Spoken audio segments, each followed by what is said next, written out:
So, you think you know social media? Well, you might want to think again. Gen Z, the first generation to grow up completely online, isn't just using these platforms. They're basically rewriting the rulebook. We're going to break down how their habits are completely changing the digital world for every single one of us. Okay, let's just kick things off with one number that puts this whole thing into perspective. 35%. That's the share of Gen Z, the biggest group that spends over 4 hours a day on social media. Now, this isn't just mindless scrolling. It's a total fire hose of attention, and it is reshaping the internet as we know it. And that right there is the multi-billion-dollar question. I mean, with that much time invested, you know their attention isn't just going to one single feed. Nope, it's spread out across this whole complex ecosystem of apps, where each one serves a very, very specific purpose. All right, so first up, let's just appreciate the sheer scale of this new digital kingdom. Gen Z aren't just consumers of culture anymore. Oh no, they're the ones creating it, curating it, they're running the whole show. And the speed of this change, it's absolutely staggering. Just think about it for a second. We went from those clunky first ever banner ads in the 90s to a world where a single 15-second TikTok can spark a global trend overnight. This isn't just a slow evolution, it's a full-blown revolution in how we communicate.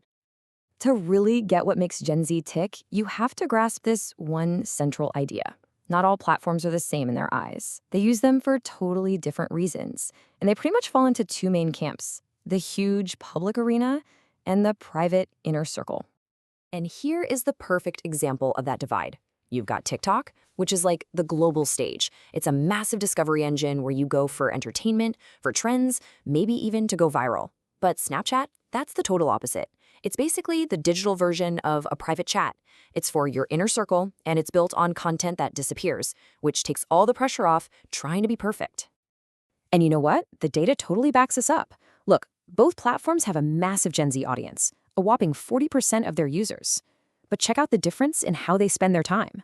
On TikTok, they're logging nearly 90 minutes a day just for entertainment. On Snapchat, it's still almost an hour, but for something completely different, just talking with their close friends. So this split in how they behave, it's not random at all. It's driven by a core value that is completely shaking up the digital world. For Gen Z, the new currency isn't about likes or follower counts anymore. It's all about authenticity. And this quote right here, it just nails it. This is a generation that grew up hearing about data breaches and seeing firsthand the pressure of keeping up a perfect public feed. So they actively seek out platforms that give them back some control, that let them build a kind of privacy fence around their genuine everyday interactions. And this preference for what's real over what's polished has a huge impact on what they actually watch. Get this, a staggering 85% of Gen Z engage more with authentic, unedited videos than with slick corporate productions. They want what's real, not what's been rehearsed to death. So, what actually earns their trust? It's not some huge celebrity endorsement. It's content and reviews from their peers. User-generated stuff.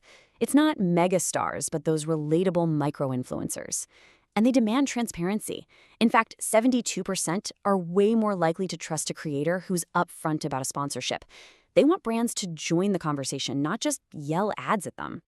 Now, this shift in values has a direct and really powerful economic consequence. This isn't just about what Gen Z likes to watch, it's about what they buy. For them, social media is their shopping mall, their product research lab, and their checkout counter, all rolled into one. This chart right here shows you the kind of economic firepower we're talking about. At 22%, Gen Z is already a dominant force in social commerce. I mean, they're light years ahead of older generations, and they are catching up to millennials fast. They are, without a doubt, the future of online shopping. So how does a random scroll on their phone turn into an actual sale? Well, it usually starts with discovery, and right now, TikTok is the undisputed king there. More than half of Gen Z finds new products on that app. Then comes the research phase, with 40% using social media to compare brands. But the real tipping point is influence. A massive 82% have bought something simply because a creator recommended it. The final step? A super easy in-app purchase. But here's where it gets really, really interesting. While TikTok is the massive engine for discovery, It's actually Snapchat, that inner circle app that's incredibly effective at closing the sale. A massive 86% of creator-influenced shoppers on Snapchat go on to make a purchase. And why is that? Well, because in that private space, their guard is down. It feels less like an ad and more like getting authentic advice from a friend you actually trust. So, what does all of this actually mean? It means the old rules are out the window. For brands, creators, anyone who wants to connect with this generation, you need a completely new playbook. And it's one that was written by Gen Z themselves. All right, so here are the new rules of the game. You've got to prioritize authenticity over perfection. You need to entertain people, not just advertise at them. Build a real community. Don't just chase an audience count. Collaborate with those micro-influencers for genuine reach. Make your content instantly shoppable. And you have to embrace short-form, sound-on video. That's it. That's the playbook for the Gen Z era. Ultimately, this generation isn't just another demographic. They are the actual architects of our digital future.